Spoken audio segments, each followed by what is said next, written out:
စာရေးဆရာရွှေဦးတောင်ရေးသားထားတဲ့အရေးမထွက်တော့ပြီးဆိုတဲ့ဝတ္ထုတို့ကိုဖတ်ပြတင်ဆက်ပေးမှာဖြစ်ပါရှင်။ပြောမယုံကြုံဘူးမှသိမိဟူသောမြန်မာစကားပုံရှိသည့်အရာကျွန်တော်အခုရေးသားဖော်ပြလက်သက်သောအဖြစ်အပျက်ကြုံမှာတခြားသူတို့ကြုံဘူးမီမဆိုးချပြီးကြားယုံပင်ကြားဖို့နိုင်ဖွယ်ရမရှိအောင်ထူဆန်းအောဖွယ်ကောင်းလာပါလေ။ဖတ်ရှုသူတို့ဟာတာမန်အဖြစ်ယုံကြည်နိုင်ဖို့ခဲရင်ပါလိမ့်မယ်။တို့ရရင်အဲ့လိုမျိုးမယုံကြည်သောသူများအားတက်တည်ခဲပစ္စည်းများကျင်ပြရင်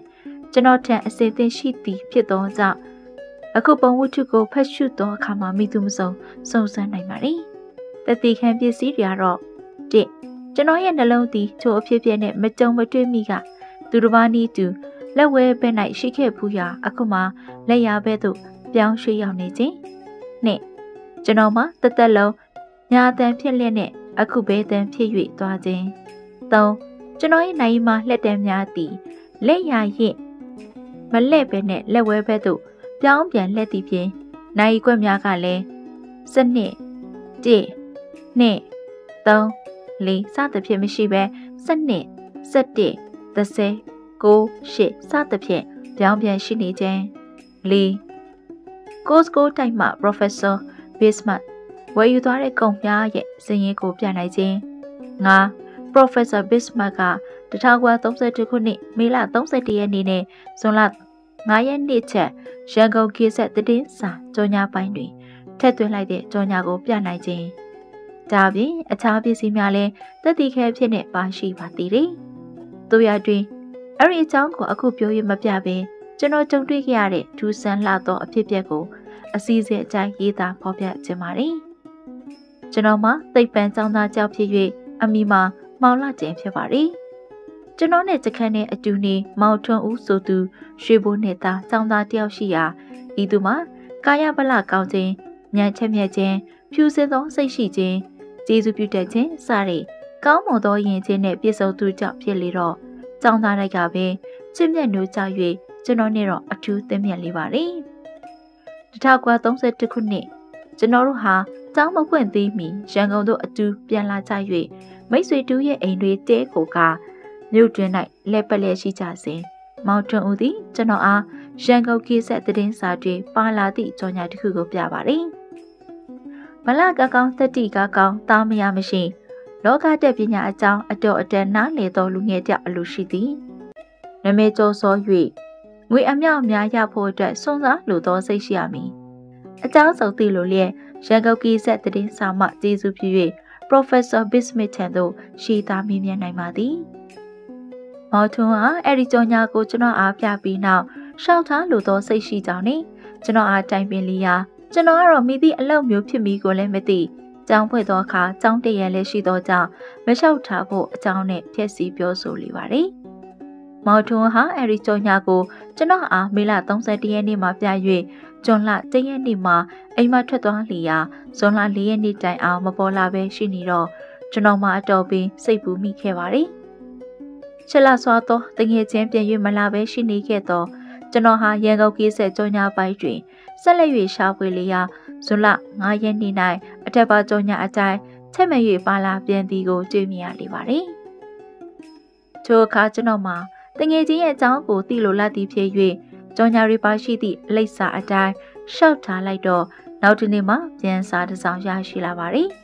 ။အဲဒီစာမှာ Professor Bismarck ထံမှရေးလိုက်သောစာဖြစ်လျာဝီတာမီယာလန်ကိုစီကောနာအမည်ရှိအဲ့ဒီသူရဲ့နေအိမ်သို့လူကိုယ်တိုင်လာရောက်ပြီးစုံစမ်းနိုင်ကြောင်းလည်းပါရှိပါတယ်။သို့ဖြစ်၍ကျွန်တော်ဟာဇွန်လ9ရက်နေ့နနက်10:00နာရီချိန်မှာဝီတာမီယာလန်သို့သွားရောက်ပြီးကိုစီကောနာအမည်ရှိတဲ့နေအိမ်ကိုရှာဖွေလျာ၎င်းမှာအလွန်တရာကြောင်ကျသောနေရာတစ်ခု၌တည်ရှိသည့်အလွန်ကြီးမားအိုမင်းသောဘိုးရီကြီးဖြစ်ကြောင်းသိရှိရပါတယ်။အဲ့ဒီအိမ်ကြီးမှာကျယ်ဝန်းလာသောဝင်းကြီးတစ်ဝင်းရဲ့အလယ်၌တည်ရှိပြီးမြင့်မာသောတစ်ပင်ကြီးတို့ဖြင့်ဖုံးအုပ်လျက်ရှိရာအလွန်တရာပင်ခေါင်လှတယ်လို့ဆိုထိုက်ပေးပါတယ်။ဝင်းတွင်ကိုဝင်မိသောအခါမှာအစီခံတယောက်နဲ့တွေ့၍ Professor Bismarck ရှိသောအခန်းသို့ခေါ်သွားလိပါတယ်။ Professor သည်အလွန်တရာကျယ်ဝန်းသောအခန်းကြီးတစ်ခုအတွင်း၌စပွဲတစ်ခုတွေထိုင်လျက်ရှိရာကျွန်တော်ကိုမြင်သောအခါမှာဝမ်းမြောက်ဝမ်းသာဖြစ်ပြီးထိုင်ရန်ကနေချ၍လက်ကိုကိုင်းရန်ကနှုတ်ဆက်ပြီးတော့နေရာထိုင်ခင်းပေးလိပါတယ် Professor Bismuth မှာဂျပန်လူမျိုးကြောက်ဖြစ်၍အသက်50ကျော်အရွယ်ခန့်ရှိပြီဖြစ်တော့၎င်းရဲ့ရုပ်လက္ခဏာမှာနှစ်ဖူးကျဲကျဲနှာခေါင်းအထူးချုံ၍ရှေ့သို့ငေါလျက်ထွက်နေသောမိရလည်းရှိပါတယ်။၎င်းရဲ့ကိုမမှုအရွယ်နဲ့မလိုက်အောင်ကိုင်းကွခြင်းရှိလျက်နှလုံးတို့မှာအထူးသဖြင့်စူးရှနဲ့နေခြင်းရှိပါတယ်။ Professor ဟာကျွန်တော်နဲ့တွေ့သည့်နေ့တစ်ပြိုင်နက်တခြားစကားတစ်ခုမှမပြောသေးပဲ၎င်းနဲ့ပြောဆိုရသောစကားများကိုတခြားသူတူဦးတယောက်ကိုမှမပြောပါဟုကတိထားစီရာကျွန်တော်ကလည်းကတိချလိုက်ပါတယ်။၎င်းနောက် Professor ဟာကျွန်တော်အားမေးခွန်းတွေထုတ်လိပါတယ်။သင်ကြားဘက်ကတော်တော်ဝါသနာပါသလား။အတော်တန်ပါပါတယ်။ဒါပေမဲ့ထူးထူးချွန်ချွန်တော့မဟုတ်ပါဘူး။နာမည်ကျော်ကြားပြီးသုံးဆွဲလို့မကုန်နိုင်လောက်အောင်ငွေရမယ်ဆိုလို့ရှိရင်တော့အသက်ကိုတော့စွန့်စားနိုင်ပါမလားစွန့်စားရခြင်းမျိုးကိုဝါသနာပါပါတယ်၎င်းနောက် Professor ဟာဤလူပြည်၌လူကိုမျက်စိဖြင့်မမြင်နိုင်မကြားနိုင်သောတသဝါများရှိနေကြောင်းကိုပြောပြ၍၎င်းတို့ဟာကျွန်တော်တို့နဲ့တက်လက်မများမချသောနေရာ၌ရှိစေကမူလဲသူတို့ကလည်းကျွန်တော်တို့အားမမြင်နိုင်မကြားနိုင်ကျွန်တော်တို့ကလည်းသူတို့အားမမြင်နိုင်မကြားနိုင်ရှိနေကြောင်းထိုသူတို့ရဲ့ใจပြည်သို့ရောက်ဖို့သောသူတယောက်ဟာအမေရိကန်ပြည်ကိုရှာနေသောကိုလက်ဘက်ကဲ့သို့ကြောဆောင်မိပြင်ငွေဆိုဒီမှာလဲလိုတလောက်ပင်ရရှိနိုင်မှာဖြစ်ကြောင်းတို့ရရီအရီသူများနဲ့တွေ့ဝတ်သောသူမှာတာမညတတိနဲ့မဖြစ်နိုင်၍အတွေ့အဖြစ်ရဲဝတ်စွန့်စားသောသဘောမျိုးရှိဖို့လိုကြောင်းနဲ့ပြောဆိုသောအခါကျွန်တော်မှမိတို့သောအကြောင်းမသိတုံလုံးထိတ်လက်သောစိတ်ဖြစ်ပေါ်လေခဲ့ပါသည်၎င်းနောက် Professor ကဆက်လေ၍ဒီတိုင်းပြည်ကိုတွားရောက်ဖို့နီလန်းကိုနေ့ပေါင်းများစွာကျွန်ုပ်စုံစမ်းခဲ့ရာအခု6မြောက်ချီပြီသို့တော့ကျွန်ုပ်ကိုယ်တိုင်မှာအရွယ်ကြီးပြီဖြစ်တဲ့အတွက်သွားနိုင်ဖို့ကခင်းရင်လာပါတယ်လူငယ်လူရွယ်ခွန်အားမလာနဲ့ဖြတ်လက်၍တတိကောင်မှပဲဖြစ်နိုင်ဖို့ရှိပါတယ်ဘယ်နဲ့လဲလိုက်ရဲပါမလားဟိုရောက်တော့ဘာတွေ့မှာလဲဘာတွေ့မယ်လို့ကျွန်တော်အမှန်တိုင်းမပြောနိုင်ထူးထူးဆန်းဆန်းတွေ့ရလိမ့်မယ်ဆိုတာတော့ကျွန်တော်အာမခံပါတယ်မော်ထုံးသွားတာဒီကိုပဲလားမော်ထူးကဘယ်မှာမော်ထူးလဲ Professor ဟာထုတ်ခဲ့သို့မသိဟန်ဆောင်၍ပြန်လည်မေးမြန်းတော်လဲကျွန်တော်ကတော့မော်ထူးသည် Professor ရဲ့ကြီးညာအရာ၎င်းထံသွားရောက်ပြီး၎င်းစီခိုင်းရာနေရာသို့ထွက်သွားပြီဖြစ်ကြောင်းဧကမှုတ်ချဆိုပါတယ်အဲဒီခါမှကျွန်တော်မှာအဲ့ဒီလူကြီးဟာသူယူကြီးတယောက်ဖြစ်တဲ့အတွက်မော်ထုံးကတက်ဖြတ်လိုက်ကြောင်းနဲ့ပလိတ်ချံတိုက်တားရချေမီလို့ဟိုတွေးတော်လဲစုံလင်စွာသိရှိစေရန်ထက်လောင်မေးမြန်းလေပါတယ်စုံလင်လင်ပြောစမ်းပါအောင်ကျွန်တော်ကောင်းနားမရှင်းလို့ပါကောင်းပြီလေကျွန်တော်ပြမယ်လို့ပြောပြီး Professor ဟာအခန်းတစ်ခန်းတွင်သို့ကျွန်တော်အားခေါ်သွားလျာထိုအခန်းတွင်ကစပွဲတစ်ခုကလထိုက်တစ်ခုအပြင်အကြားရဲ့အလယ်၌အနံ4ပေအလျား6ပေခန့်ရှိသောတစ်သားပေါင်တစ်ခုရှိပါတယ်အဲဒီတစ်သားပေါင်မှာလက်စစ်တဲ့ကျိုးများဖြင့်ဆက်သွယ်လက်ရှိရာ၎င်းပေါင်ကျိုးများနှင့်9ပေခန့်ဝေးသောနေရာမှာတော့စပရိတ်တက်၍ထားသည့်ခုံကလေးများရှိနေပါတယ်။စပွဲပေါ်မှာတော့အနီရောက်ရှိသောတက်ပေါင်ပေါလုံးများကိုတစ်သားငယ်တစ်လုံးဖြင့်ထည့်၍တင်ထားလေပါလေ။အဲဒီတစ်သားပေါင်းမှာအယောက်ကားကြီးတကားရဲ့ဘောင်းနဲ့တူတော်လဲအယုံမရှိဘောင်းတက်တက်ရှိနေ၍ကြေဝါခလုတ်များဖန်ပြူများတည်လဲလေးမျက်နှာသို့အနှံ့ပြတက်ဆင်ထားလေပါလေ။ခုံမတက်နိုင်ပြောမှာဘောပြေကိုထက်ထက်ခုံလိုက်စမ်းအဲ့လိုပြောတဲ့အခါမှာကျွန်တော်ဟာစုံဆိုင်လျက်ရှိရာ Professor သည်ခုံမတက်၍ပေါင်းတဲတို့ခုံဝင်လိုက်တဲ့အတွက်အခြားဘက်မှလေးဘက်ထောက်လေကြလေပါတယ်။ဘာခဲ့တာလဲကျွန်တော်ခုံတယ်လို့ခုံပါမကြောက်ပါနဲ့။တက်ကျိုးမသွဲသေးခင်ဘယ်ဟုတ်မှမရောက်နိုင်ဘူးလို့ပြောတဲ့ဖြင့်ကျွန်တော်ဟာခုံပေါ်မှတက်၍ပေါင်းတင်းသို့ခုံဝင်လိုက်ပြီးတော့ပေါင်ရဲ့အခြားဘက်မှာ9ပေခန့်လောက်ရောက်သွားပါလေ။ထိုအခါမှာ Professor ဟာကလထိုင်ကိုပေါင်းနဲ့ခုံပြီးမှခင်းပြီး၍ကျွန်တော်အားကလထိုင်ပေါ်ရီထိုင်စီရန်ကျွန်တော်ထိုင်နေသောနေရာမှာတော့ပေါင်းရဲ့အတွင်းသို့မမြင်နိုင်မဲအရှိနဲ့နောက်ကိုသာလင်းမြင်နိုင်ပါလေ။အဲဒီလိုရှိစဉ်ကျွန်တော်မှာအနောက်ဘက်သို့မျက်နှာမူလျက်ရှိတဲ့ဖြင့်ပတင်းပေါက်တစ်ပေါက်နဲ့တက်တက်ရှိနေပါလေ။ထိုအခါမှာ Professor ဟာခလုတ်တစ်ခုကိုနှိပ်လိုက်ရာဘောင်းနေတက်ချတဲ့ဖန်ပြင်းများဟာရဲရဲနေလာ၍အဝေးကြီးမှစိတ်ကြီးဟိန်းသောအတန်ကဲ့သို့ပဲအတန်တွေကတော့မဆဲပဲမြည်လက်ရှိပါတယ်။ကြည့်နော်တိတိကျကျကြည့်စမ်း ကျွန်တော်ဒီကလချိုင်တွေထိုင်လျက်ပေါင်ရှိရသူ့မျိုးကြည့်နေရပထမ3မိနစ်ခန့်အတွင်းသစုံတရားမှထူခြားခြင်းမရှိပါဘူး။အဲ့ဒီချိန်ကျော်လွန်သွားသောအခါမှာပေါင်ရဲ့တခြားတစ်ဖက်မှာရှိသောနေရာလက်သည်မအုတ်တိဖြစ်လာတဲ့ဖြင့်ကျွန်တော်မှရခင်ရပဒင်းပေါက်ကိုပင်မမြင်နိုင်ပဲရှိရာတခြားသောနေရာတို့မှမူပဒင်းပေါက်များမှဝင်သောအရာဖြင့်ရှေ့နီးနဲ့အတူထိန်ထိန်လင်းလက်ရှိနေပါတယ်။အဲ့ဒီလိုကြည့်နေတဲ့ဖြင့်15မိနစ်လောက်ကြာလက်သော Professor ဟာတစ်တာ၌ထည့်ထားသောကျက်ပေါင်ဘောလုံးနီကလေးကိုကောက်ယူ၍ဘောက်အတွင်းသို့ပစ်သွင်းလိုက်ရာဘောလုံးသည်မောင်နေသို့တခါတည်းပျောက်ကွယ်သွားလေပါတယ်။ကျွန်တော်ကတဲထူးစမ်းပါလားဒီအပြင်တလုံးပစ်သွင်းစမ်းပါအောင်မော်ကိုရိုက်စမ်းကြည့်ပါလားရှော့လီဘောလုံးကျွန်တော်သည်ထိုင်ရမှချ၍ခုံကလေးအနီးသို့သွားပြီးတော့ဘောလုံးတစ်လုံးကိုယူ၍ပေါင်ရဲ့အခြားဖက်၌ရှိသောမောင်မိုက်ထဲသို့ပစ်သွင်းလိုက်ရာဘောလုံးသည်နှံရကိုထိမှန်လောက်တော့လဲမိသည့်တို့မှထိမှန်ခြင်းမရှိဘဲတခါတည်းပျောက်ကွယ်သွားလေပါတယ်။ထိုအခါမှာတော့ကျွန်တော်မှအံ့ဩလာသည်ဖြစ်၍ပါဇက်ကိုဟားလက်ရှိနေလေပါတယ်။ထိုအခါ Professor သည်ဘောလုံးတစ်လုံးကိုယူ၍ဓာတ်နဲ့ထက်ချန်ခွဲပြလေရာဘောလုံးမှာအပြင်း၌အနီးအောင်ရှိ၍အတွင်းမှာကအဝါရောက်ရှိကြောင်းတွေ့ရပါတယ်။ Professor ကပြည့်စမ်းပါအောင်တစ်လုံးပြီးတစ်လုံးပြည့်စမ်းပါတစ်လုံးတလီလောက်တော့တခုခုနဲ့မှန်ပြီးပြန်လာကောင်းပါရဲ့ပြည့်စမ်းပါတဲ့ကျွန်တော်ကဘာနဲ့မှန်စရာရှိလို့လဲနေရဲ့အပြင်းမတော့ဘာမှထိမှန်စရာရှိပါသလားမစိုးနိုင်ဘူးပြစ်တာပြစ်ပါထိုအခါမှာကျွန်တော်ဟာဘောက်ရှိမှရက်လျက်ကြက်ပေါင်ဘောလုံးကိုတလုံးပြီးရင်တလုံးကောက်ယူ၍ဘောက်တွင်းသို့ပြည့်၍သွင်းလီရာ15လုံးလောက်ပြည့်တဲ့အခါမှာနောက်ဆုံးဘောလုံးတစ်လုံးဟာဘောင်တွင်းမှာပြင်၍ထွက်လာ၍ကျွန်တော်ရဲ့ခြေထောက်နီးတို့ကျလေပါတယ်။ထိုဘောလုံးကိုတွေ့မြင်ရသောအခါမှာကျွန်တော်ပြစ်သွင်းလိုက်သောဘောလုံးများသည်အနီးရောက်ဖြစ်၍ပြန်ထွက်လာသောဘောလုံးမှာတော့အဝါရောက်ဖြစ်နေပါတယ်။ Professor ကခွဲကြည့်စမ်းလို့ပြောတဲ့ဖြင့်ကျွန်တော်ဒီဘောလုံးကိုဓာတ်ပြည့်ခွဲလိုက်ရာအတွင်း၌အနီးရောက်ရှိနေသည်ကိုတွေ့မြင်ရလေပါတယ်။ကျွန်တော်ဘယ်နေဖြစ်သွားလဲလို့မေးလိုက်တော့ Professor ကပြောင်းပြန်လှန်သွားလို့ပေါ့တဲ့ကျွန်တော်အားလုံးဟာမကွဲပဲနဲ့ပြောင်းပြန်လှန်နေလို့ရှိနိုင်ပါမလားလို့မေးလိုက်တော့လောကမှာမောင်တို့ကျုပ်တို့မဖြစ်နိုင်ဘူးချင်တာတွေဖြစ်နေတာအများကြီးရှိပါတယ်ဟိုပြည်နဲ့ဒီပြည်မတူဒါကြောင့်မကိုရိုက်သွားပြောမှစုံစမ်းစီချင်တယ်မလား၎င်းနောက် Professor သည်ခလုတ်ကိုနှိပ်လိုက်ရာဘောက်ဤအခြားဘက်၌မောင်မိုက်ကျဲမှာတဖြည်းဖြည်းပျောက်ကွယ်သွား၍အလင်းရောင်လင်းလာပါတယ်ထိုအခါကျွန်တော်သည်ကျန်းပေါ်သို့ဘောလုံးများကိုတွေ့ရလိမ့်မည်ဟုမျှော်လင့်လျက်ကြည့်ရှုလေရာရခင်ကပြန်လာသောဘောလုံးမှတပါတခြားဘောလုံးတစ်ခုမှမတွေ့မမြင်ရပါဘူး။ Professor ပြောပါတယ်။ရှိမိပြီလား။ဒီဘောင်ဟာတခြားမဟုတ်ဘူး။တခြားသောတတဝါတစ်မျိုးနေတဲ့ပြီးသို့သွားတဲ့တကားပေါက်ဖြစ်တယ်တဲ့။ဒီပေါက်ကနေပြီးတော့ရိတ်ခါမျိုးမျိုးလက်နက်ကရိယာမျိုးမျိုးကိုကျွန်တော်တို့ပြစ်သွင်းပြီးဖြစ်တယ်။ကျိုးလက်နေတမီတက်နက်ကနေစပြောင်းမှလိုတလောက်ပြစ်စီအမျိုးမျိုးကိုလည်းကျွန်တော်တို့ကပြစ်သွင်းပြီးသားဖြစ်ပါတယ်။ဒီတော့မောင်ရင်ဟာအမေရိကန်တတိကောင်းတဲ့သူတယောက်ဖြစ်မယ်ဆိုလို့ရှိရင်ခုံပွားတက်ပြီးတော့မှ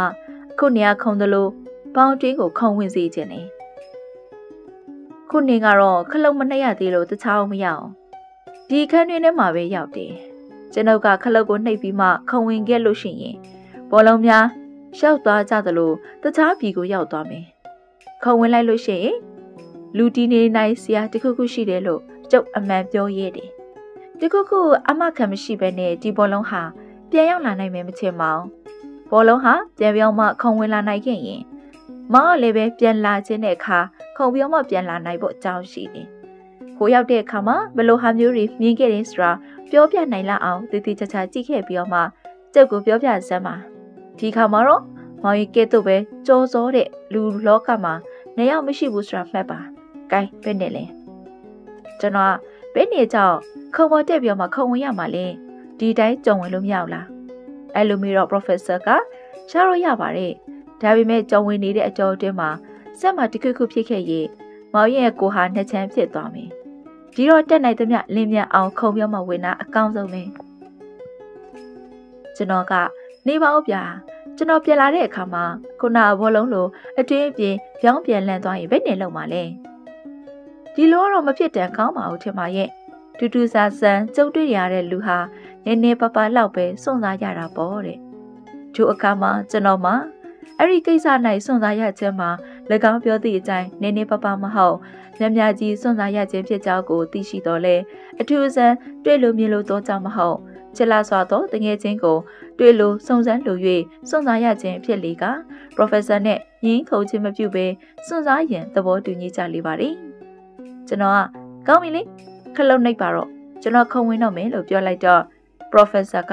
လက်ဝါးတစ်ဖက်ကိုပို့လွှဲနေရာကျပြီတဲတက်တိကောင်းတဲ့သူပဲဟိုမှာတရက်နေ့နေပြီးပြန်လာတော့ကျုပ်ပြနော်စိတ်သာချပါ၎င်းနောက် Professor သည်ခလုတ်ကိုနှိပ်လိုက်ရာဘောင်ရဲ့အခြားဘက်၌အမောင်ကြီးပေါ်လာ၍ဖန်ပြုံးများသည်လည်းရဲနေလျက်ရှိနေပါသည်ထို့နောက်ကျွန်တော်သည်ခုံနဲ့လင်းကားလန်းကွာမှအရှိန်ယူ၍ခုံမော်သို့ပြေးတက်ပြီးတော့ပေါကြီးအတွင်ရှိမောင်မိုက်ထဲသို့တဟုတ်ထိုးခုံဝင်လိုက်လေပါတယ်အခြားသောကျုံတွေ့ပုံများနှင့်အလင်းမတူသောကျုံတွေ့ပုံတစ်ခုကိုအောက်တွင်ရေးသားရသောအခါ၌လူအများနားလည်အောင်ဘလို့ရေးသားဖော်ပြရမှာလဲကျွန်တော်သည်လင်းလဲလက်ရှိသောနေရာတစ်ခုမှမောက်တိပြီးလဲရှိနေသောနေရာတစ်ခုသို့ရှောက်သွားလျာရင်းထဲ၌တက်လေကားဖြင့်ဆင်ရသောအခါ၌ခန်းစားချက်မျိုးကဲ့သို့ပထမ၌ဟာကနေဖြစ်သွားပြီးတော့ဦးအသေးများသည်ကျွမ်းတနန်လန်၍ဘလုံစမ်းသည့်တိုင်အောင်အနည်းရခက်လာပါသည်ကျွန်တော်ရဲ့ဒီကိုလုံးမှာအရက်ဆဲမျက်နှာတို့မှတမျက်နှာပြေးချန်စွာဆွဲငင်လိုက်သလိုမျိုးမခံချိမခံသားရှိနေရမှအစိတ်စိတ်အမောင်မကဲ့သို့ကွဲပြိုသွားပြီးတော့တဖန်ပြဲပြီးဆက်လိုက်သလိုမျိုးရှိနေပါတယ်ကျွန်တော်ဒီခုံပေါ်မှာခုံလိုက်တော့အချိန်ဒီမောင်နေသို့ရောက်သွားသည့်အချိန်တိုင်အောင်တစ်စက္ကန့်မှချက်ပို့ပြီးမှကြာမီမရှိတော့လဲအချိန်ပေါင်း1000သေခဲ့ပြီးသလိုမျိုးမှတ်ချင်ရပါတယ်ကျွန်တော်ဒီမြေပေါ်၌၄ဘက်6လက်ရှိရာမှထား၍မိသည့်နေရာ၌ရောက်နေကြောင်းကိုကြည့်ရှုသောအခါမှာအောက်ပါအတိုင်းတွေ့မြင်ရလေပါတယ်ကျွန်တော်မှာကြောက်ဆောင်ကြီးတစ်ခုပေါ်တွင်ရောက်ရှိနေသည်ဖြစ်ရာကျွန်တော်ရဲ့ရှင်းလိုက်တော့လှိုင်းများတဖြည်းဖြည်းပုတ်ခတ်လျက်ရှိသောပင်လယ်ကမ်းခြေရှိ၍ကျွန်တော်ရဲ့နောက်မှာတော့အလွန်တရာနှစ်လစွာသောကြောက်ကြီးရှိလေပါတယ်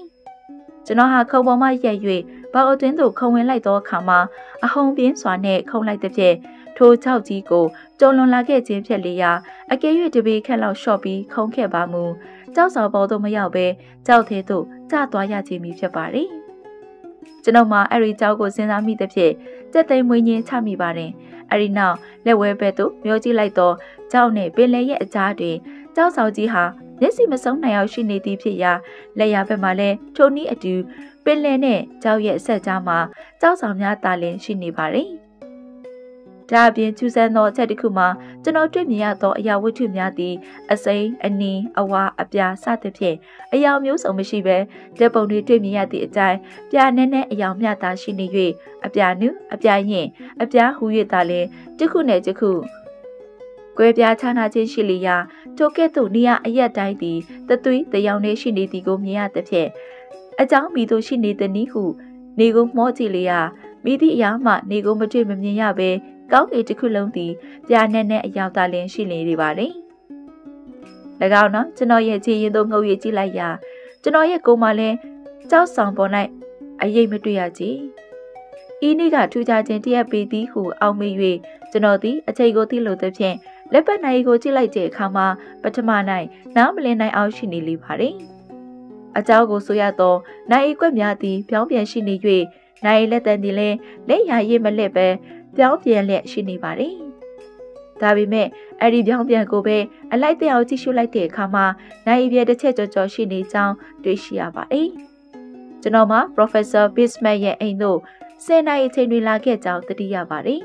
။ထိုကဲ့သို့သိရတာနဲ့တပြိုင်နက်ကျွန်တော်မှလည်းမိသည့်နည်းနဲ့မှ Professor ရဲ့အိတ်ခမ်းနဲ့ဝေဝေးမရှိနိုင်ပါဘူး။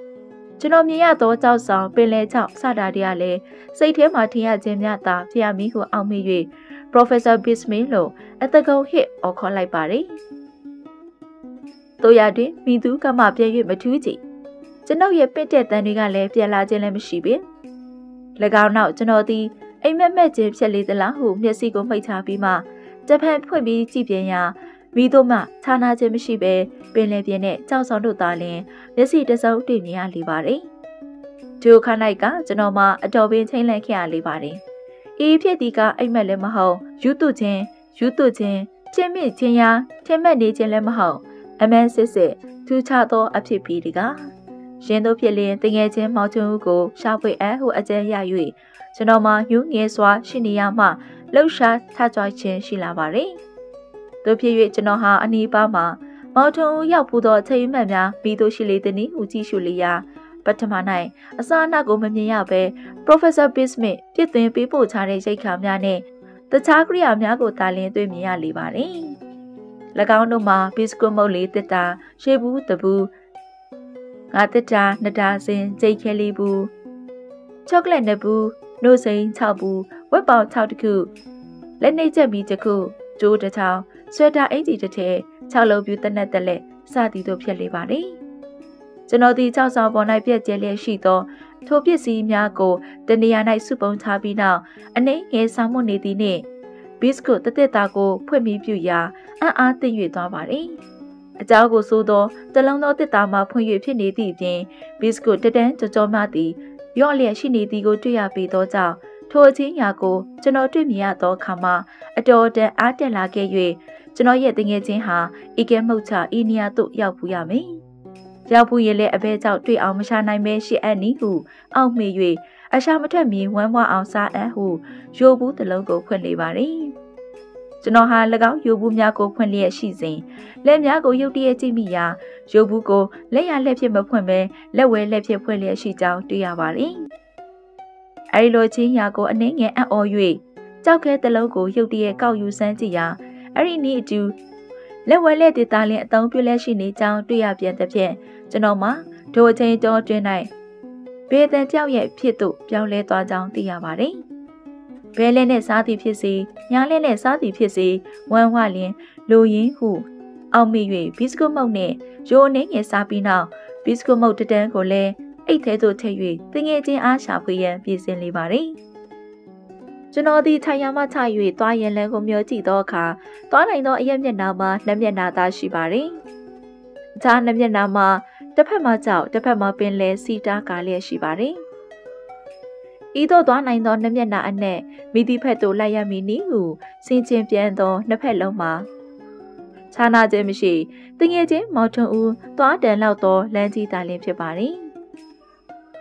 အဲ့လိုဖြစ်ရင်ကျွန်တော်ဒီလက်ရဘက်လမ်းသို့လိုက်ပါရန်ဆုံးဖြတ်ပြီးနောက်အကယ်၍ဤနေရာသို့မောင်ထွန်းဦးထက်မဲ့၍ရောက်လာခဲ့မယ်ဆိုရင်ကျွန်တော်သွားသောဘက်သို့သိစီရန်စားတစောင်းရေး၍ချခဲ့လေပါတယ်။ပင်လယ်ဘက်သို့မျက်နှာမူ၍ရက်သော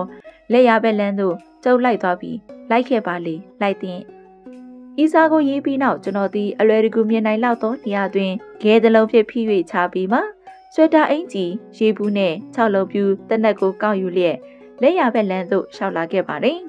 ။ကျွန်တော်သွားသောလမ်းသည်အလွန်တရာကျဉ်းတန်းလာပါတယ်။အမှန်မှာတော့လမ်းဟူ၍ခေါ်တော်လဲလမ်းမရှိ။ပြာမွဲမွဲမဲချချောက်ရှိသောကြောက်ခဲများကိုနှင်းကျော်၍သွားရပါတယ်။ဤသို့သွားရခြင်းမှာခရီးတွင်လာသည်မရှိ။တနအီကို2မိုင်ခွဲခန့်သာလျှင်ရောက်နိုင်ဖို့ရှိပါတယ်။ကြောက်ကြီးနှင့်ပင်လယ်ရဲ့ကြား၌ရှိသောကြောက်ဆောင်များမှာပေ300ခန့်ကျဲဝန်းသည်ဖြစ်ရာအချို့နေရာတို့၌တဖြည်းဖြည်းကျင်းမြောက်သွား၍ကျေပီခက်မြသာကျန်သောသဖြင့်လမ်းဆုံးချေသောမီဟုထင်မှတ်ရလေပါသည်။သို့ပေမဲ့လည်းကြောက်ဆောင်သည်တစ်ဖက်ကျဲဝန်းလာပြန်၍လမ်းပိတ်သည်ဟုမရှိဘဲဆက်လက်၍သွားနိုင်ပြန်ပါသည်။ချိုးကဲ့သို့ခီးအစဉ်တစိုက်လိုက်လာခဲ့၍3နာရီကျော်လောက်သွားပြီးတော့ကျန်တဲ့လမ်းဖြစ်ခြင်းကြောင့်အတော်အတန်ခီးပဲ၍လာခဲ့ရာတခုသောကြောက်တုံးကိုမိလျက်ခိတမြနာအောင်မီဟုအကြံဖြစ်လေပါသည်။ဒီလိုနဲ့ကျွန်တော်မှာကြောက်တုံးကိုမိခါနားနေမိရာစိတ်ဤမောပန်းခြင်းကိုဤမောပန်းခြင်းတို့ကြောင့်ဇခဏချင်းမှာအိပ်ပျော်ခြင်းတို့ရောက်သွားလေပါသည်။အိယာကနိုးသဖြင့်နိုင်ကိုကြည့်လိုက်သောအခါမှာ10နိုင်ထိုးလက်ရှိသည်ဖြစ်ရာကျွန်တော်လာခဲ့သောအချိန်နဲ့ချင်းချင်းတွေ့ချက်လိုက်တော့ည10နိုင်အချိန်ဖြစ်ထိုက်တော့လဲရေခဲအထက်အနှင်းငယ်တိုး၍မောင်မိုက်ခြင်းလည်းမရှိပြမွဲမွဲအယောင်ဖြင့်ရှေ့နီအကြိုင်ထွန်းလင်းလျက်ရှိလေပါတယ်။အဲ့ဒီအလင်းရောင်မှာတော့မိသည့်အရက်မှလာသည့်မသိရပါဘူး။နေ့ချိန်လိုက်နေမထွက်ညအချိန်၌လည်းလှမပေါ်တညီတညွတ်ခြင်းနဲ့တသက်မက်တဲ့လင်းလျက်ရှိသောအလင်းရောင်ဖြစ်လေတော့မိတို့သောအလင်းရောင်မျိုးဖြစ်၍မိသည့်အရက်မှလာသည်နိကျွန်တော်သည်အိပ်ပျော်ရမှချ၍ဆာလောင်မှုသိပ်လာပြန်သည်နှင့်ဘစ်ကွတ်အနှင်းငယ်နဲ့ရေတကြိုက်ကိုစားတောက်ပြီးတော့ခရီးဆက်၍သွားရန်ပြင်ဆင်လေပါသည်။ဆွဲသားအင်ကြီးကိုပခုံးပေါ်တင်ချမ်းပြီးတော့မှ6လုံးပြူးကိုခါမှချိုးလျက်ရှေးဘူးကိုလွှဲပြီးတော့ထိုင်ရမှချသောမီပြူသောအခါမှာငလင်တော်လဲတန်ကဲ့သို့လိုမျိုးပဲမိဟိမ့်၍သွားသောအတန်ကြီးကိုရုတ်တရက်ကြားလိုက်ရတဲ့ဖြင့်အရက်လေးမျက်နှာသို့လေးမြဲစွာလှက်ပက်၍ကြည့်မိပါသည် အဲ့လိုရှိစဉ်ပင်လယ်ပြင်ရှိရာအရက်မှရုတ်တရက်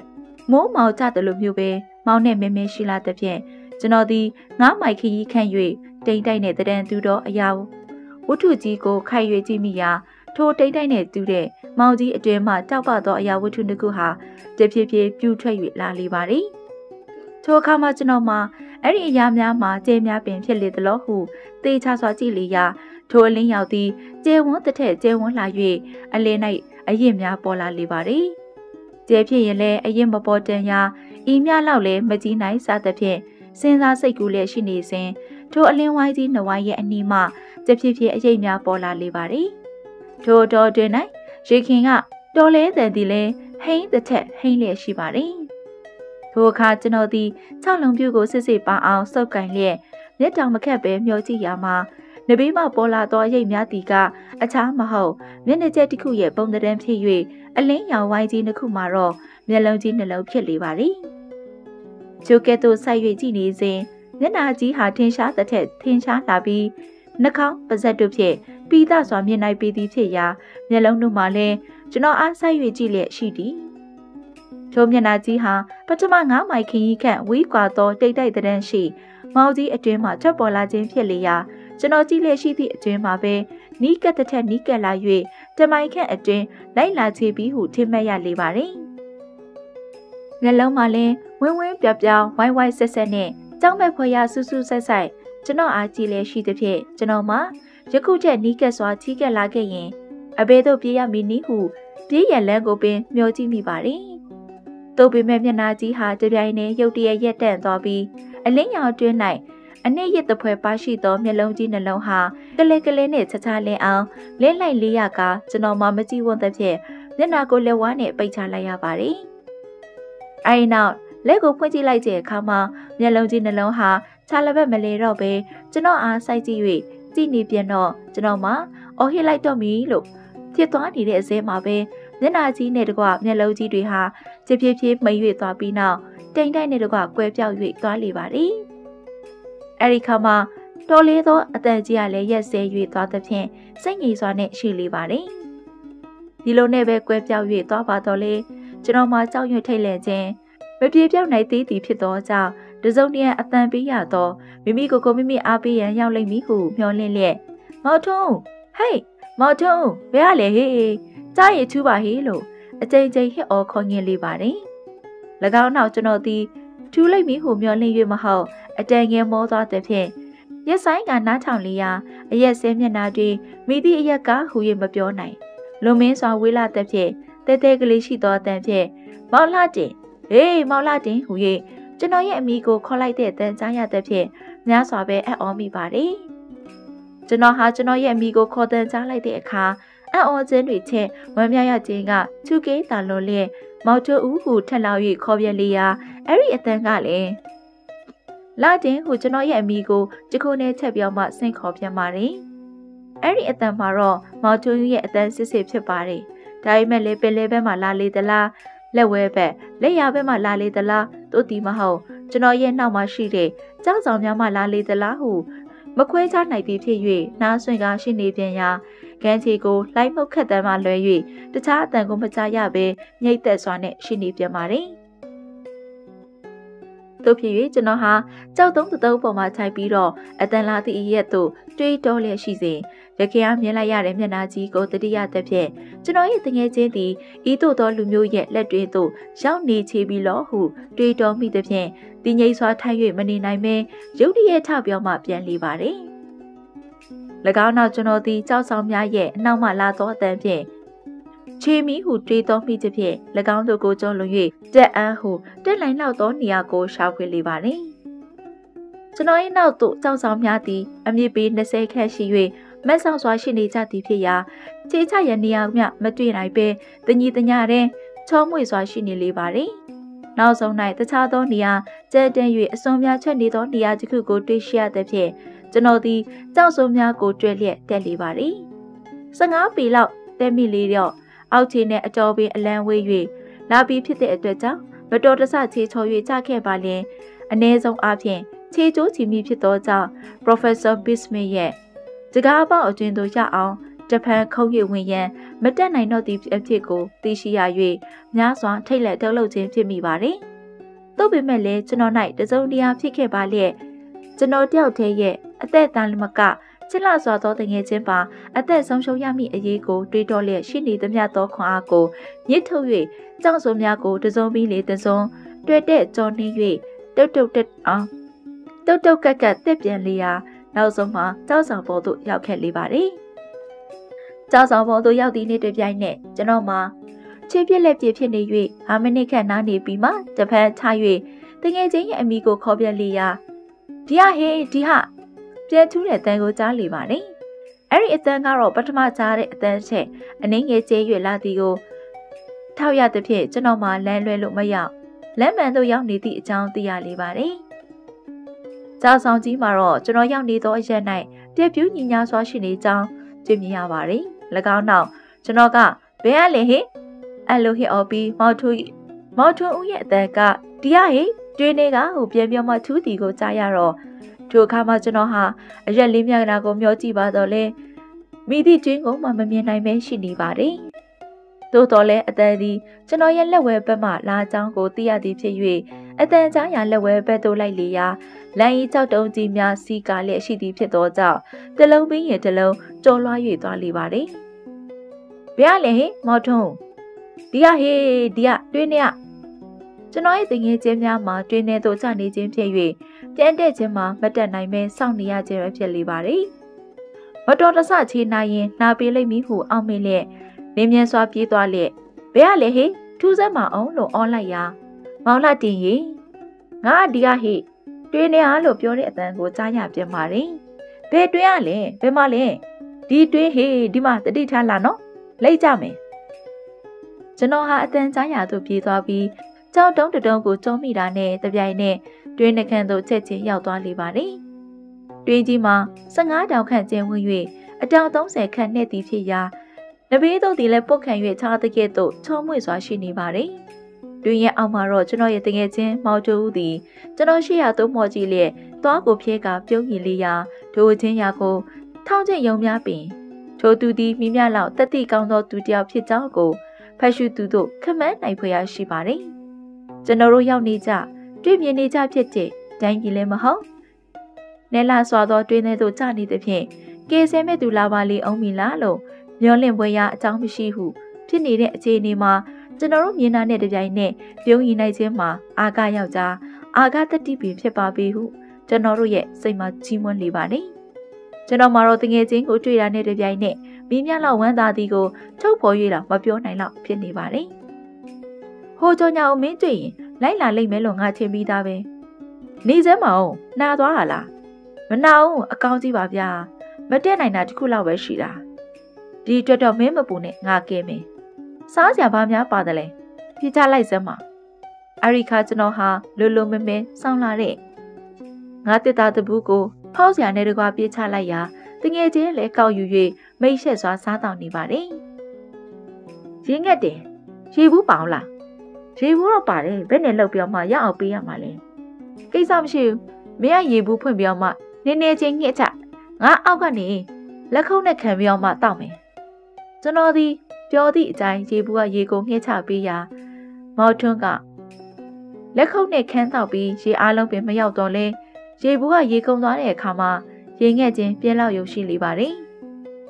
ကျွန်တော်ဟာမော်ထွန်းအားတွင်းနေသို့မိမြချအောင်များကိုမိမြလိုက်တော့လဲအချီးနှင်းအချိန်ကုန်မခံလို့တဲ့အတွက်မမေးသေးပဲမိကဲ့သို့ကဲတင်ရမိအကြောင်းသာလင်းစဉ်းစားလေပါတယ်၎င်းနောက်ကျွန်တော်ဆောင်ယူခဲ့သောကျိုးကိုတတိယ၍အဲ့ဒီကျိုးကိုပြန်ယူအန်းဟုအကြံဖြစ်တော်လဲအသွားအပြန်ခီးမှာအနည်းဆုံး6နာရီကျော်9နာရီခန့်ကြာမီဖြစ်သောကြောင့်ဒီလောက်ကြာကြာစောင့်နိုင်ပါမလားအဲ့လိုမိလိုက်တော့ဘာစောင့်ရမှာလဲငါကျိုးတော့ယူပြောမှပြန်လာခဲ့မယ်လေစောင့်နိုင်နေမလားသွားတာသွားပါကိစ္စမရှိတန်းကောင်းပါမင်းသွားဝတ်ရလားဘာကြောင့်မသွားဝတ်ရမှာလဲကွာလာဝတ်ရင်သွားရမှာပေါ့မင်းလည်းမဘာမှမတွေ့ခဲ့ဘူးလားတွေ့တယ်မင်းရောတွေ့တာပေါ့ဒါပေမဲ့မမြန်သွားလေကွာနောက်မှစကားပြောချစို့မကြားနဲ့နော်စိတ်ချပါကွာကဲငါသွားပြီဟဲ့တတိဝိရိယနဲ့သွားနော်ကောင်းပါပြီ ၎င်းနောက်ကျွန်တော်သည်တငယ်ချင်းကိုထားခဲ့၍ကျိုးယူရထွက်လာခဲ့ရာတွင်း၌ပင်20ခန့်မြရောက်သောအခါပြန်လာသောအခါ၌အလွယ်တကူမြင်နိုင်စေရန်ကြောက်တုံးများကိုစုပုပ်၍ထားခဲ့လေပါသည်10ဘီခန့်မြမြင့်အောင်စုပုံပြီးတော့အဝေးမှမြင်နိုင်လောက်ပြီးဖြစ်၍တော်သိပြီးဟိုအောင်မိန်လျက်ဆက်လက်ထွက်လာပြီးတော့ရခင်အားတက်လာခဲ့သောနေရာသို့ရှောက်ခွေ၍တွေ့တာနဲ့တပြိုင်နက်ပင်လယ်ကမ်းခြေသို့ရောက်အောင်ဆင်းသက်လာလေပါသည်အောက်ဆုံးသို့ရောက်ခါနီးမှာခြေချော်၍ကြတော့လဲတစုံတစ်ခုထိခိုက်နာခြင်းမရှိသဖြင့်ကဲခုံးသည့်အဖြစ်ကိုကျေးဇူးတင်ပြီးနောက်လေမြန်စွာရှောက်လာခဲ့ရာလက်ခီကြီးတွင်ရေငက်ခြင်းပြင်းစွာဖြစ်ပေါ်လာပါသည်ကျွန်တော်ဆောင်ယူခဲ့သောရေဘူးမှလည်းကုန်ခန်းခဲ့လေပြီတို့ရတွင်ရေငက်သောသူတို့မှရေမတောင်းရတော့ရေချိုးရလင်းတက်တာတက်ကြောင်ကိုတတိယ၍ပင်လေထဲသို့ဆင်းပြီးတော့မျက်နှာရောဥကောင်းပါရေထဲတို့တစ်ပြီးချိုးလေပါသည်ထို့သောပြုလုပ်နေတဲ့အချိန်မှာပဲရေနှိမ့်ငယ်မှာကျွန်တော်ရဲ့ပါးစပ်တွင်သို့ဝင်သွားလေကပင်လေရေပင်ဖြစ်တော်လဲရေငယ်မဟုတ်ရေချိုးဖြစ်နေကြောင်းကိုသိရှိရသဖြင့်ဝမ်းမြောက်စွာနဲ့ရေများကိုလက်ခုပ်နဲ့ခတ်၍ဝအောင်တောက်လိုက်လေပါသည်၎င်းနောက်မော်ထွန်းနဲ့တွေ့သောအခါမှာရေပြီးရဲ့အတွက်ရေဘူးကိုလည်းရေပြစ်အောင်ထည့်လာခဲ့ပါသည်၎င်းနောက်ကျွန်တော်ဒီရေဘူးကိုလွယ်လျက်ရှောက်လာခဲ့ရာရခင်ကတွေ့မြင်ရသောမျက်နှာကြီးကိုတွေးမိပြန်သဖြင့်ကြောင်ရွံ့တုံးလုံးခြင်းဖြစ်လာ၍မကြောက်စေခြင်းကတယောက်တည်းတေးသချင်းအော်ဟစ်၍တီးဆိုလေပါသည်အလွန်စိတ်ငြိမ်၍ကြောက်မဲ့ဖွဲကောင်းလာသောရက်၌ကိုယ်အတန်ကိုပြင်ချရခြင်းပင်ကြောက်ရွံ့ခြင်းအတန်ငယ်ပြေးပြောက်တတ်ကြောင်းကိုကြောင်ဘူးသူတို့သိရှိကြမည်ဖြစ်လေပါသည်ရင်ကဲ့သို့မိမိကိုမိအားပေးလျက်ရှိရာ10လမ်းခန့်လမ်းမိတဲ့အခါတိုင်းနောက်သို့လှည့်၍ကြည့်မိလေပါသည်လမ်းခီး၌ထူးခြားသောအချင်းရာတစ်စုံတရာမတွေ့မြင်ရဘဲအမင်းရောက်ရှိသောကြောက်ဆောင်များအစစ်မပြတ်လိုက်ထလျက်ရှိသောပင်လယ်ကြီးနှင့်ပြာနဲနဲရှိသောမိုးကောင်းကီကိုသာလျှင်တွေ့မြင်ရလေစိတ်ကူးခြင်းမှာတော့မိသည့်နေရာ၌မိခဲ့သို့ကြောက်မဲ့ဖွဲမျိုးတွေ့မြင်ရအောင်မီလောဟုပြင်ဆင်လျက်ရှောက်လာခဲ့ရာရောက်ခါနီး2မိုင်ခန့်အတွင်းတွင်မှထူးခြားသောအဖြစ်အပျက်တစ်ခုကိုတွေ့မြင်ရလေပါသည်ကျွန်တော်သည်ကြောက်ဆောင်များသို့အတော်အတန်မှတ်မိသည်ဖြစ်၍ကျူထားခဲ့သောနေရာ၌နီးချပြီးဟုစိတ်အားထက်စွာနဲ့ရှောက်လာစဉ်လက်ဝဲဘက်၌ရှိသောကြောက်ဆောင်၌ခရဲရောက်ရှိသည့်အဝိုင်းတစ်ခုကိုရုတ်တရက်မြင်လိုက်ရသဖြင့်ရုတ်တရက်ရက်တက်မိပါသည်ထိတ်လန့်ခြင်းပြေပြောက်ပြီးရဲ့နောက်ကျွန်တော်သည်ထိုအရာကိုကြည့်လျက်ရှိရာခရဲရောက်ရှိသောဆက်ဝိုင်းသည်တပေခန့်အဝန်းရှိရာမှ6ပေခန့်အရှိရှိသည့်တိုင်အောင်တဖြည်းဖြည်းကြည့်၍လာခဲ့ရာထိုအတော်အတွင်းမှာကျင်းတလုံးကိုမှုတ်အောင်မွေ့ချတဲ့အတန်လိုမျိုးပဲတဝီဝီမြည်သောအတန်တွေကိုလည်းကြားနေရပါတယ်6ပေခန့်အရှိရှိလာသောအခါမှာအဲ့ဒီအဝိုင်းဟာတိုး၍ကြီးလာခြင်းမရှိဘဲအဲ့ဒီအရွယ်တိုင်းပဲတည်နေ၍တဝီဝီမြည်နေလက်ရှိရာကျွန်တော်သည်ဆက်လက်၍မသွားတော့ပဲရက်ဆိုင်ကကြည့်နေသည့်အတွင်းမှာပဲထိုအဝိုင်းသည်တဖြည်းဖြည်းငဲသွား၍နောက်ဆုံးမှာလုံးလုံးကိုကွဲပြားသွားလေပါတယ်ထိုအကြောင်းကိုကျွန်တော်သည်နောက်ခါမှသိရှိရတော့လဲထိုအခါကတော့မိတို့သောအကြောင်းကြောင့်ဖြစ်ပေါ်လာသည်ဟုမတွေးတောနိုင်ပဲရှိနေခဲ့လေပါတယ်၎င်းနောက်ကျွန်တော်သည်ဆက်လက်၍ရှောက်သွားရာပစ္စည်းများချခဲ့သောနေရာသို့ဆက်ရောက်ခဲ့လေပါတယ်ပစ္စည်းများမှာကျွန်တော်ထားခဲ့သည့်အတိုင်းပင်ခြေရလက်ရမပြတ်ပေးရှိနေရာကျွန်တော်သည်ကျိုးကွေနှင့်ရိတ်ခါနှင်းငယ်ကိုယူပြီးနောက်နားနေခြင်းမပြုတ်ပဲဂျပန်ပြန်၍ရှောက်လာခဲ့ပါတယ်ခင်ရဲရောင်ဆက်ဝိုင်းကိုတွေ့မြင်ရာနေရာသို့ရောက်တဲ့အခါမှာကျွန်တော်သည်ကြောက်ဆောင်ကိုစိုက်ငင်းလျက်အတန်ကြာအောင်ကြည့်နေပါတော့လဲမိသည့်ဆက်ဝိုင်းကိုမှမမြင်ရတော့ပါဘူး၎င်းနောက်ဆက်လက်ပြီးလျှောက်သွားပြန်ရာကျွန်တော်မှမြေပြင်မငြိညာတဲ့အရက်၌ခရီးပြင်းစွာသွားခဲ့သည်ဖြစ်သောကြောင့်အတော်ပင်ခရီးပဲ၍လာခဲ့လေပါသည်သို့ပါတော့လဲကျွန်တော်ပြန်လာလိမ့်မည်ကိုစိတ်အားကြီးစွာနဲ့စောင့်မျှော်နေမိတငယ်ချင်းကိုတတိတရနှင့်မောပန်းတော်လဲနားနေခြင်းမပြုတ်ပဲရှောက်မြဲတိုင်းခတ်တုတ်ပဲရှောက်လာခဲ့လေပါသည်ထိုအရက်၌အချက်တွေဖော်ပြခဲ့ပြီးတဲ့အတိုင်းနေဝေခြင်းနေထွက်ခြင်းဟူ၍လည်းမရှိပြာနန်းနန်းရှိသောအလင်းရောက်ဖြင့်အစစ်မပြတ်ထွန်းလင်းလျက်ရှိပြီးပါတယ်ကျွန်တော်ရဲ့နိုင်မှာပြောင်းပြန်ဖြစ်၍နေတော့လဲစက်တီသွားလျက်ပင်ရှိနေသည်ဖြစ်သောကြောင့်ခက်မှန်အားဖြင့်ပြောမယ်ဆိုလို့ရှိရင်အသွားအပြန်နိုင်မှာ6နာရီခန့်ကြာလာပါတယ်၎င်းနောက်အနှင်းငယ်ဆက်လက်ပြီးသွားပြန်တော့အခါမှာကြောက်ဆောင်ကိုကြောတက်ရမှာဖြစ်တဲ့နေရာကိုရောက်လာ၍ကျွန်တော်သည်ကြောက်စုံများကိုတွေ့လျက်ရှစ်နီးအကျူတဲ့ပြန်လေပါတယ်အခုအချိန်မှာခီးပန်း၍လာသည်ဖြစ်သောကြောင့်ရှေးကားထက်ပင်ပန်းစွာတက်ရလေပါတယ်အပေါ်သို့ရောက်တဲ့ဖြင့်ကြောက်လုံးများစုပုံထားခဲ့ရဖြစ်သောအရက်သို့မျောကြည့်လိုက်တဲ့အခါမှာမိသည့်ကြောက်ပုံကိုမှမမြင်ရပါဘူးငါသည်လှမ်းမ၍လာချေပြီးဟိုအောင်မိလျက်ထိတ်လန့်စွာနဲ့ မောင်ထွန်းဦးအဲ့လိုခေါ်လိုက်ရာမောင်လာတင်ဟုတဲတဲကလေးခေါ်တဲ့ကိုရှင့်ဒီအတိုင်းကြားရပြန်လေပါတယ်ကျွန်တော်ဒီအတန်ကြားရတော့တဖြည်းဖြည်းရှောက်လာ၍ကြောက်လုံးများစုပုံထားသောနေရာသို့ရောက်သောအခါမှာကြောက်လုံးများမှာအလွန်တရာကြီးမားသောလက်ဖြင့်တစ်ချက်တည်းရက်ပြက်ပြီးပြစ်လိုက်တယ်လို့မျိုးဖျိုးဖျဲပြက်လျက်အောက်ဆုံးမှာတော့လက်နဲ့မြေကြီးထိတွေ့နေတဲ့တံဖြင့်မြေအနေငယ်ပုံးလက်ရှိသည်ကိုကြည့်မြင်ရပါတယ်ထိုအခါမှာကျွန်တော်မှာကြက်သိမ်းတစ်ဖြည်းဖြည်းချသည်ဖြစ်၍မောင်ကျွန်းရိပ်ဘယ်ကလဲဟေးလို့အော်လိုက်တော့ဒီဟာဟေးလို့အတန်ပြီးသည်ကိုကြားရမှဝမ်းမြောက်ဝမ်းသာရှောက်လာခဲ့လေပါတယ်၎င်းနောက်မှာအနီးသို့ရောက်တဲ့အခါတိတ်ဆိတ်လည်းရှိသည်ကိုတွေ့ရပြန်တဲ့ဖြင့်ကျွန်တော်ရဲ့ရင်ထဲမှာဒိတ်ဒိတ်မိအောင်အတန်ကိုပင်ကြားရလေပါတယ်တွင်းနှခမ်းကိုရောက်တဲ့အခါမှာတော့မောင်ထွန်းဦးဟာမြေပေါ်တွေထိုင်လျက်ဒူးနှစ်ဖက်ကိုလက်နဲ့ဖက်ကဒူးပေါ်တွေမေးတင်လည်းရှိနေရာကျွန်တော်ကခေါ်လိုက်တဲ့အခါမှာပြုံးရွှင်သောမျက်နှာနဲ့မောကြည့်လိုက်သည်ကိုတွေ့မြင်ရတဲ့အခါမှာစိုးရိမ်ခြင်းနဲ့လက်ချင်းရွံ့ကြောက်ခြင်းစတဲ့စိတ်တွေဟာအလင်ကွဲပြောက်ရွေ့သွားလေပါတယ်။မောလုံးလုံးပါတငယ်ချင်းရင်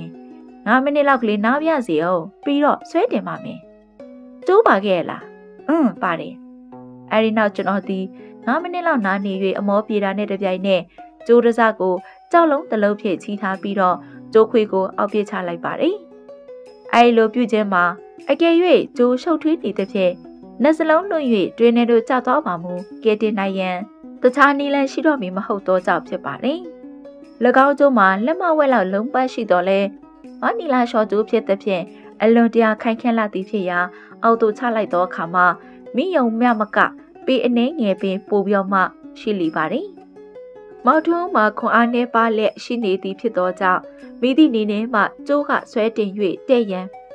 မတက်နိုင်အောင်ရှိနေသည်ဖြစ်ရာကျွန်တော်ဆွဲ၍တင်းမှသာလင်းရောက်နိုင်ဖို့ရှိပါတော့တယ်။ကျွန်တော်မှာတော့ဘာကစားခြင်း၊ဂျမ်ဘဲကစားခြင်းမှစ၍ခွန်အားနဲ့ပတ်သက်တဲ့ကစားနည်းအမျိုးမျိုးတို့ကိုလေ့ကျင့်သောသူကြောင့်ဖြစ်လေတော့မောင်ထွန်းကညံကောင်းတယ်လို့ပဲကျွန်တော်ကခွန်အားကောင်းပါတယ်။ဒါကြောင့်လေကျွန်တော်တို့နှစ်ယောက်မှာတင့်မြက်ကြဟန်လက္ခဏာရှိပါတယ်။ကြိုးစားတစချပေးပြီးတဲ့နောက်အဖျားလိုက်ကွင်းပြုတ်လို့စေပြီးကျွန်တော်မှာတွင်းနှခမ်းနဲ့အလျားမောက်လက်ကျိုးကိုတလန်းပြီးတလန်းဆွဲတင်လေပါတယ်။အဲ့ဒီအလုပ်ဟာအလွန်တရာပင်ပန်းလာတဲ့အလုပ်ဖြစ်လေတော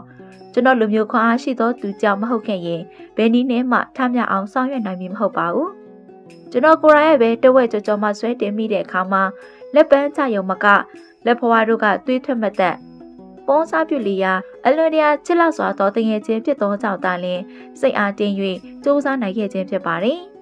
နောက်ဆုံးမှာမောင်ထွန်းရဲ့ဦးကောင်းဟာတွင်းပေါ်သို့ပြဲထွက်လာရာကျွန်တော်သည်သူ့ရဲ့လက်နှစ်ဖက်ကိုဆွဲကိုင်လျက်ကျိုးကိုလွတ်ပြီးတော့အပေါ်သို့ရောက်အောင်တခါတည်းဆွဲတင်လိုက်ပါတယ်။တွင်းပေါ်သို့ရောက်နေသောအခါမှာအင်္ဂလိပ်လူမျိုးဖြစ်ခဲ့ပါလေကျွန်တော်တို့ဒီကြောက်ကိုကြောက်ဖက်ရဲကနှုတ်ဆက်ကြမိဖြစ်ရာ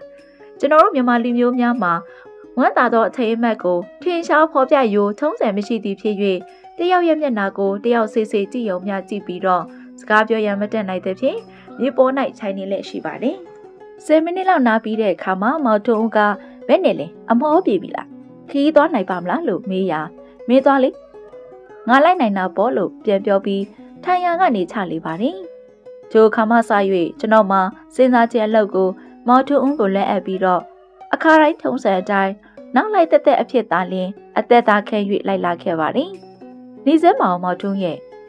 ့ဒီတွင်းထဲကိုဘယ်နေရောက်သွားတာလဲ။နေဦးလေးအခုပြောဖို့အချိန်မဟုတ်သေးဘူး။နောက်မှပြောပါမယ်။အခုအလောက်ကဒီနေရာနေအမြန်ဆုံးနည်းနဲ့ထွက်ကြဖို့ဖြစ်တယ်။လမ်းလျှောက်နိုင်ပြီမလား။အခုတော့လျှောက်နိုင်ပါတယ်။ဒါပေမဲ့ဟိုနေရာရောက်အောင်တော့လျှောက်နိုင်မယ်မချင်း။တော်တော်လေးသွားမိရင်တော့နားကြအောင်မှတော်ခါကြမယ်တဲ့နဲ့။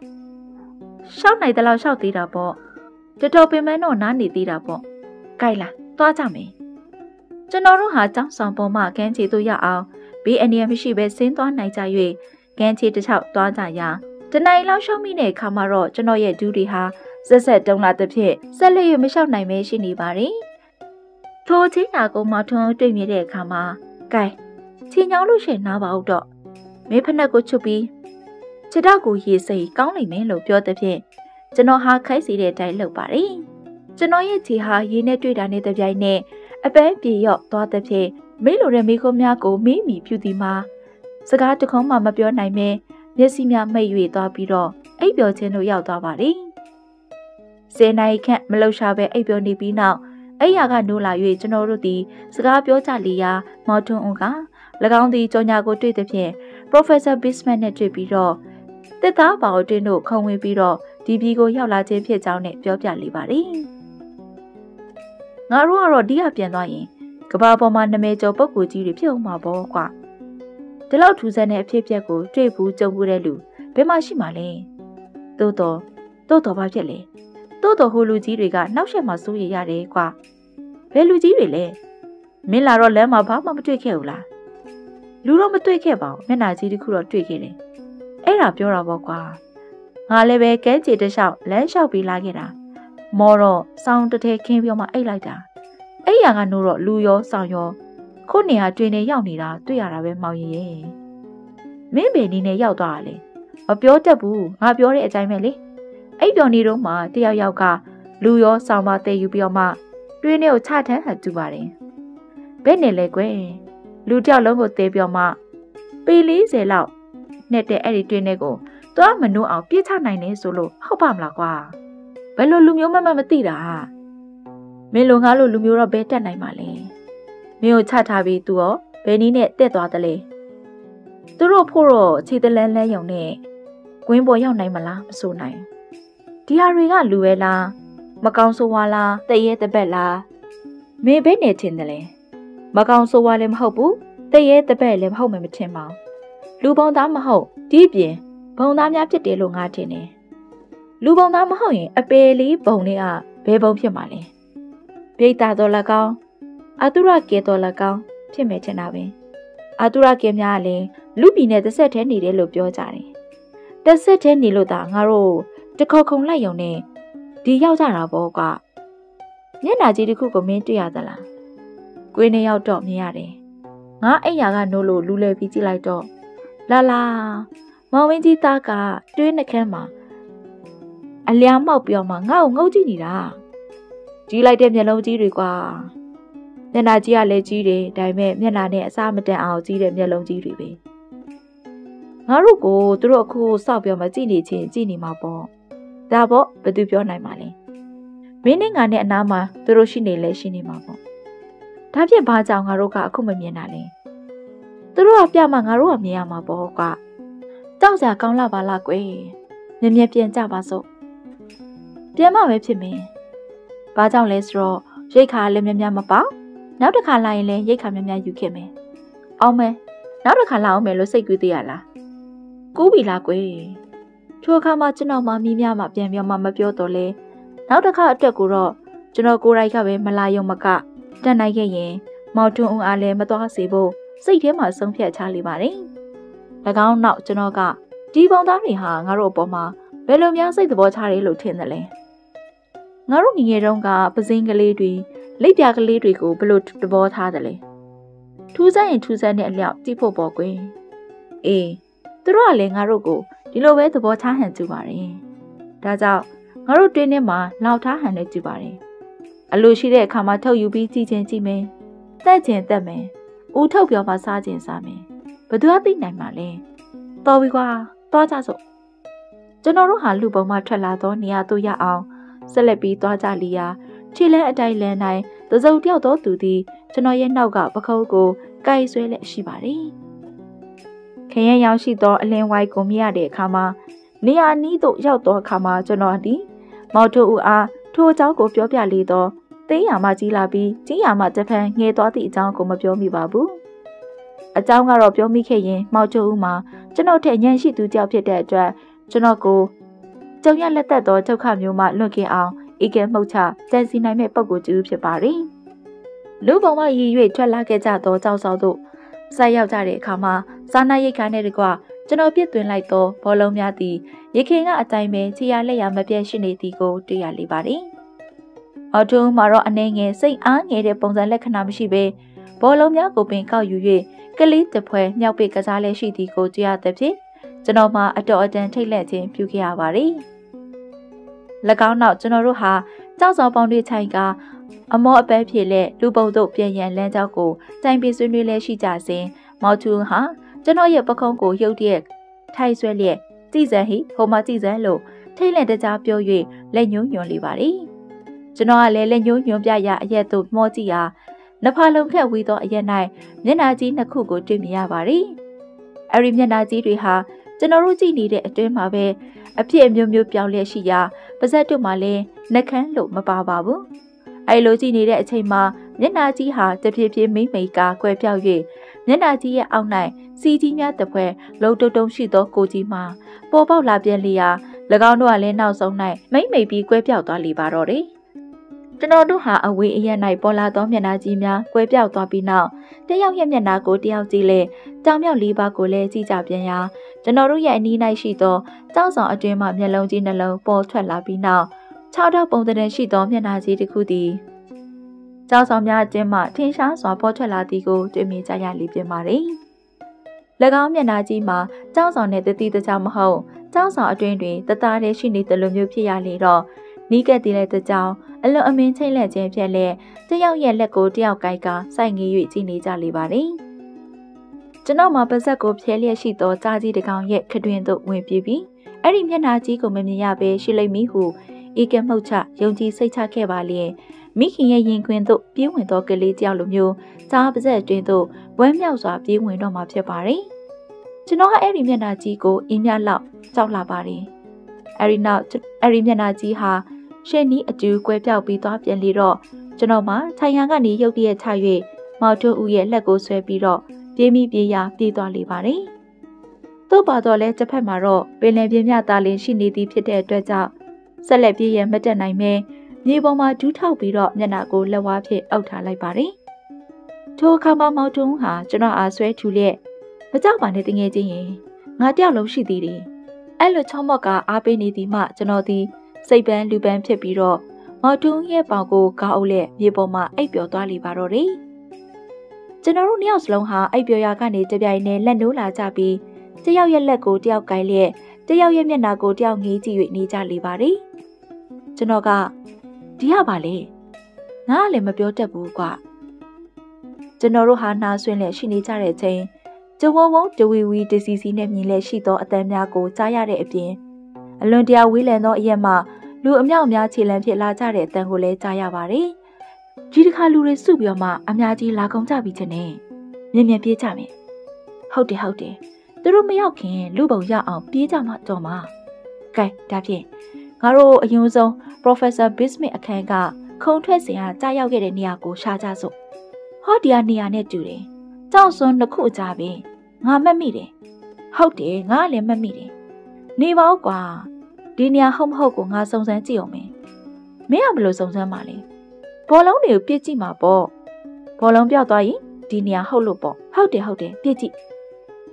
၎င်းနောက်မောင်ထွန်းသည်ဘောလုံးကိုကောက်ယူ၍ကျွန်တော်တို့အလျားမှောက်ကြသောနေရာမှာရက်လျက်ပင်လယ်ပြေကိုကြောခိုင်းပြီးတော့ကြောက်ဆောင်ဘက်သို့ဖြစ်သွင်းလိုက်ပါတယ်ဘောလုံးများသည်မောင်ထွန်းရဲ့လက်မှပြစ်လိုက်သောအခါတရှိန်နဲ့ထွက်သွား၍အတန်ငယ်ရောက်သွားတဲ့အခါမှာလေတင်း၌အနှင်းငယ်သာအချိန်မှကြာအောင်ဆက်တက်ပြီးတော့ရှိပြီးနောက်ကွဲပြောက်သွားလေပါတယ်ဟုတ်ပြီဟေးဒီနေရာပဲကဲခုံကြစို့ဘသူရင်ခုံပါလ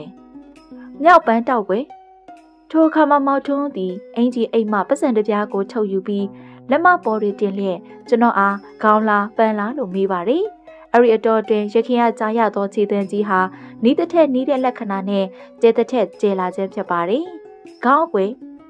်အဲ့ဒီခါမှာမောင်ထွန်းသည်ပတ်စံကိုလေးတဲကိုမြှောက်လိုက်ရာကြောက်ဆောင်ပေါ်သို့ကျလာတဲ့အခါမှာပန်းဘက်မှလမ်းလက်ကျနေသည်ကိုတွေ့မြင်ရတဲ့ဖြင့်မောင်ထွန်းကကဲဒါဖြင့်ငါရင်ခုံမေးတဲ့မောင်ထွန်းဟာကျွန်တော်မောက်လဲကျနေတဲ့နေရာ၌ရုတ်တရက်မခုံသေးပဲရှေ့သို့မျောကြည့်နေပါသည်၎င်းခုံဝင်ရမယ့်နေရာမှာကြောင်စွန်းတစ်ဖက်၌ရှိသောလဟအတွင်းသို့ဖြစ်လေရာအကဲ့၍လူပြည်သို့သွားတဲ့တကားကိုမတွေ့ရတဲ့ဖြင့်ချော်ကျသွားခဲ့မယ်ဆိုလို့ရှိရင်ပေ60ခန့်မြနှက်တဲ့ကြောက်တဲကိုကျ၍အယိုးအသားတခြားဖြစ်ရမည်ဖြစ်တဲ့အတွက်ကြောင့်အလင်းစလိုဆောင်ရွက်လိုသောကိစ္စမျိုးမဟုတ်ခဲ့ပါဘူး။တို့ရတွင်အဲ့ဒီအတော်တွင်၌ခြေသည်များဟာရခင်အချက်ပိုးပြောမှနီးတစ်ချက်နီးလာတာဖြစ်ပါတယ်။တို့ဖြစ်၍မောင်ထွန်းသည်ထိုနေရာ၌ရက်ပြီးမှနောက်သို့5-6လမ်းမှအရှိန်ယူဖို့အတွက်ဆုတ်ခွာလိုက်ပြီးတဟုန်လေးပြေးလာ၍ကြောက်စုံမှလဟာပြေးသို့အထက်ကျမန်းလျက်ခုန်လိုက်ပါတယ်။မောင်ထွန်းရဲ့ခြေသည်ကြောက်စုံမှခွာလိုက်သည်နှင့်ကျွန်တော်မှအသက်မရှူဘဲစိုက်ငေးလျက်ရှိရာမောင်ထွန်းသည်တစုံတစ်ခုကိုကိုင်ဖမ်းသည့်အနေနဲ့ လေထဲ၌လက်နဲ့ဆုပ်ကာကိုက်ဖမ်းပြီးမှရုတ်တရက်ချောသွားသည့်အနေဖြင့်ပက်လက်လန်ကကျသွားသည်မှာကျွန်တော်မှမကြည့်ဝံ့ပြီးဖြစ်၍မျက်စိကိုစုံမိတ်လိုက်လေပါတယ်။သို့ပေမဲ့လည်းမကြည့်ပါတော့လေပေ60လောက်မြင့်တဲ့အရက်မှအောက်ကိုလူတယောက်ကျသွားတဲ့အတန်ကိုမကြားရဘဲမနေနိုင်ရလေဟာကျွန်တော်မှမောင်ချုံရဲ့ကိုနဲ့ကြောက်ဆောင်များရိုက်တန်ကိုကြားလိုက်ရပြီးနောက်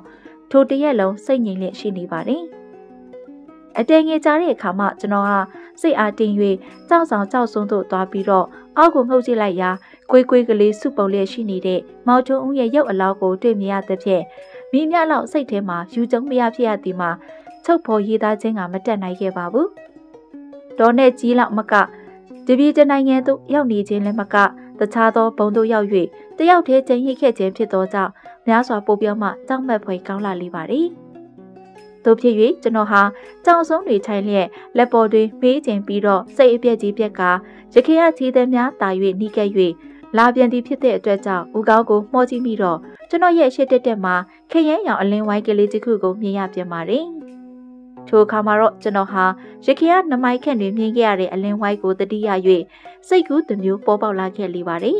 ။အမေရိကန်တော့လူပီကလက်စစ်တပ်အားပေးလိုက်တဲ့အခါမှာဤပုံမှာလည်းလက်စစ်တပ်အဖြစ်ဆက်သွယ်လက်ရှိသည်ဖြစ်သောကြောင့်အလင်းဝိုင်းတစ်ခုတစ်ဖွဲပေါ်လာခြင်းဖြစ်လေရာရခင်ကအလင်းဝိုင်းမှာတက်ရချားရုံမှအလင်းဝိုင်းဖြစ်ပါတယ်။ဤဝိုင်းမှာတော့ Professor Bismuth ရဲ့အခန်းအတွင်းကနေလွတ်လိုက်သောအလင်းဝိုင်းဖြစ်တင်ရချေပါတယ်။ကျွန်တော်ဟာအဲ့ဒီအကြောင်းကိုမော်ထွန်းဦးအားပြောပြခဲ့မယ်ဆိုရင်မော်ထွန်းဦးသည်အလင်းဝိုင်းပေါ်လာသည့်တိုင်အောင်စောင့်ဆိုင်နိုင်ပြီဖြစ်၍ဤကဲ့သို့မရှုမလသိဆုံးရမည်မဟုတ်ပါဘူး။ဘောလုံးပြစ်သွင်းလိုက်သောအခါမှာတော့ Professor Bismuth ဟာစက်နိုးခါစားဖြစ်၍အပေါက်ကြီးချင်းမှပွင့်လာစဉ်ထိုအပေါက်ငယ်ကျွင်းသို့ဝင်သွားခြင်းဖြစ်ဟန်လေးတူပါရဲ့မော်ထွန်းဦးတကူလုံးခုံဝင်လိုက်တဲ့အခါမှာတော့အပေါက်ကောင်းစွာမပွင့်သေးသဖြင့်ကိုယ်နဲ့မဆန့်သောကြောင့်ဤကဲ့သို့အောက်ကိုကျသွားရဟန်တူပါတယ်။ Professor Bismuth က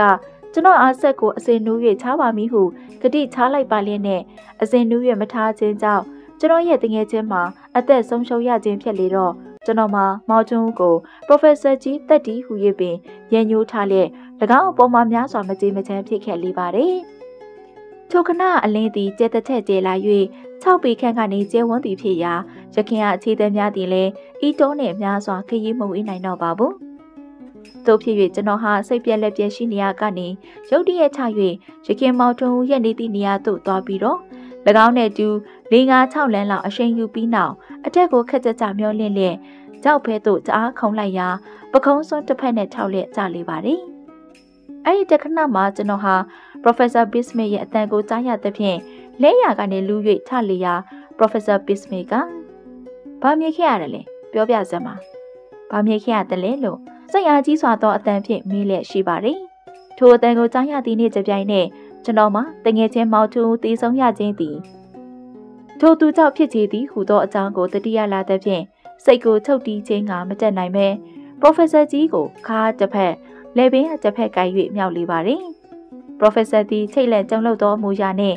ရုံးငယ်ဟစ်အော်လျက်ရှိစဉ်ကျွန်တော်သည်ခွန်အားကောင်းသောသူတစ်ယောက်ဖြစ်သည့်အတိုင်းအယုံနှင့်အရေးများရှိသော Professor ကြီးရဲ့ကိုလေထဲ၌အရှိတ်ရအောင်တစ်ပတ်နှစ်ပတ်ရန်လိုက်ပြီးနောက်ခမည်းကိုယ်တိုင်သွားကြည့်ပါတော့လို့ပြောလျက်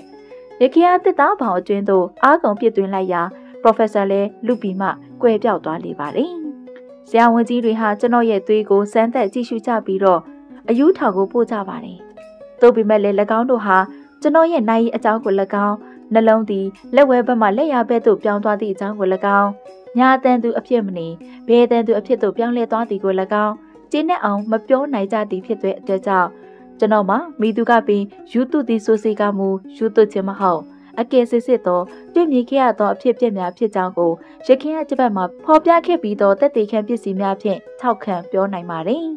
။ပရိသတ်များရှင်ဝုကျူလီယာတော့ဒီလောက်လေးပဲเนาะဆုံးနေလိုက်ပါပြီနားဆင်ပေးတဲ့အတွက်ကျေးဇူးများတင်ပါတယ်။